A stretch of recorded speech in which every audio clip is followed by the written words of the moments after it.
Detection पथक night करून परत पोलीस स्टेशनला आले. सकाळी त्यांना एक मेसेज मिळाला की एक रेल्वे फाटकजवळ गुरुनानक हॉलसमोर एक इसम हातात भालासारखा चाकू तलवारसारखं घेऊन आहे.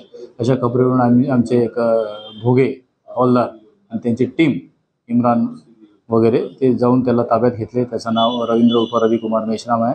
तो सध्या पाचवाली रेल्वे फाटकजवळ राहतो. मजुरीचे काम करतो, पण तो सध्या मूळचा आहे, बालाघाटचा आहे, कटंगीचा आहे.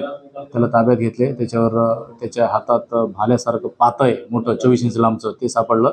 त्याच्यामुळे त्याच्यावर 425 भारतीय हत्यार कायदा व 37चं उल्लंघन केलं म्हणून 135 महाराष्ट्र पोलीस कायद्यान्वये गुन्हे दाखल करण्यात आला.